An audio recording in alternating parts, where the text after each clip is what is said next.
আজ আমি বানিয়েছি আমের রসমলাই। হ্যাঁ, আমের রসমলাই খুব কম উপকরণ দিয়ে, স্লাইস রুটি আর আম আর একটুখানি দুধ দিয়ে।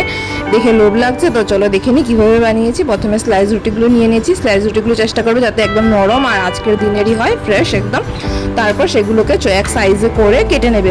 মানে দেখো কতগুলো আমি বাটির ঢাকনা দিয়ে কাটছি, কতগুলো আবার গ্লাস দিয়ে কাটছি, মানে যেগুলোতে গোল হবে আর কি, গোল করে কাটতে হবে। আর সাইডের জায়গাগুলোকে আর ফেলবো না, সেগুলোকে পকোড়া মানে তোমার পকোড়া বা চপ বানানো এগুলোতে ব্যবহার হয়ে যেতে পারে, বা এমনিও খেয়ে নিতে পারো তোমরা, ওয়েস্ট যাবে না। তো গোল গোল করে কেটে বের করে নেবো এরকমভাবে সবগুলো, কিছুটা ঢাকনা দিয়ে কিছুটা গ্লাস দিয়ে বের করে নিয়েছি। তারপর সেগুলোকে আমরা প্রসেস করব। দেখো সবগুলো গোল করে কাটা হয়ে গেছে, একদম এক সাইজে। কয়েকটা ছোটো হয়েছে, যেগুলো ব্রেডগুলো ছোটো ছিল সেগুলোকে গ্লাস দিয়ে করতে হয়েছে, তাই জন্য ছোটো হয়ে গেছে সাইজে। তারপর আমগুলোকে ছুরিয়ে নিয়েছি, মানে বাবা কিছু আম এনেছিলো যেগুলো একটু বেশি পাকা ছিল, বাড়িতে মানে কয়েকদিন জন্য ফ্রিজে রাখলে এগুলো নষ্ট হয়ে যেত, তাই জন্য আমগুলোকে ছুরিয়ে নিয়েছি, ছুরিয়ে মিক্সারে এগুলোকে ভালো করে পেস্ট করে নিয়েছি। তারপর এই স্লাইসগুলোর মধ্যে অল্প অল্প করে একদম গাঢ় আমটা দিয়ে দেবো, যাতে স্বাদ বেড়ে যাবে একটু বেশি, তাই জন্য এরকম করছি। অল্প অল্প করে দিয়ে দিলেই হবে, টেস্টটা বেড়ে যাবে আর কি। অল্প অল্প করে দিয়ে আর একটা দিয়ে ঢেকে একটা স্যান্ডউইচের মতন আর কি হয়ে যাবে, দেখতে কিন্তু খুব সুন্দর লাগবে। তারপর দেখো তোমাদেরকে বলি কি করতে হবে। সবগুলোতে দিয়ে দিলাম। যদি তোমাদের কাছে আম আরও বেশি থাকে তাহলে তোমরা আরও বেশি দিয়ে দিতে পারো। এই অবস্থায় যতটুকু বেশি দেবে ততটাই বেশি স্বাদ লাগবে। তারপর অল্প অল্প করে যদি দেখলাম যে আমগুলো বেঁচে আছে অনেকটাই, তাই জন্য অল্প অল্প করে উপর দিক দিয়েও একটু বাটারের মতন করে স্প্রেড করে দিলাম, যাতে আমের স্লাইসের ভিতরটাতে আমের টেস্টটা পুরো চলে যায়, তাহলে স্বাদটা আরও বেশি বেড়ে যাবে। খেতে কিন্তু এটা খুব দারুণ হয়েছিল, একবার বানিয়ে দেখতেই পারো।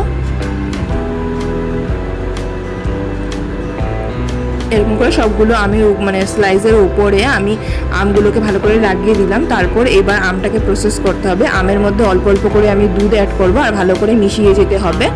দুধ দিচ্ছি কারণ স্লাইসগুলোকে এতে সোক করতে হবে। স্লাইসগুলো যদি না চুষে দুধগুলোকে, তাহলে কিন্তু স্লাইসগুলো শুকনো হয়ে থাকবে আর খেতে কিন্তু ভালো লাগবে না। স্লাইসগুলোকে নরম করতে হবে, তাই জন্য এই আমের মধ্যে দুধটাকে দিলাম।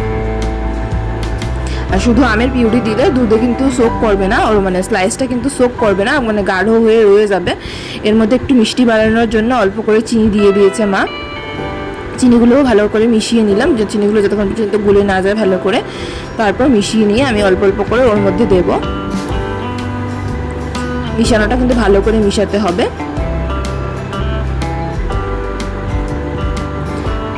তারপর এর মধ্যে আস্তে আস্তে করে আমি দুধগুলোকে, মানে আম আর দুধের যেটা মিশ্রণটা আছে সেই মিশ্রণটাকে দিয়ে দেবো।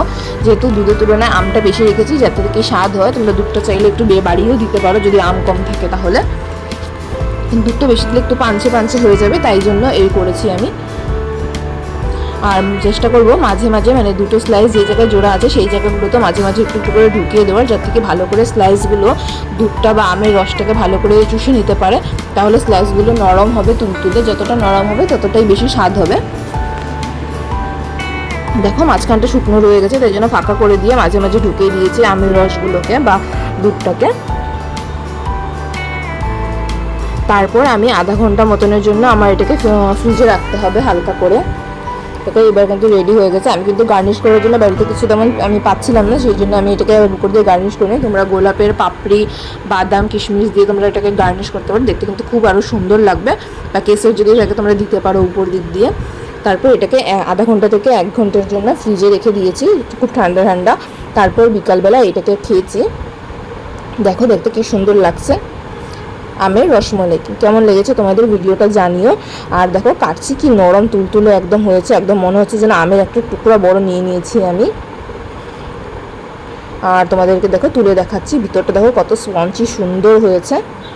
কি দেখতে লোভ লেগে যাচ্ছে। তো ভালো লাগলে সাবস্ক্রাইব করে দিয়ে পাশে থেকো।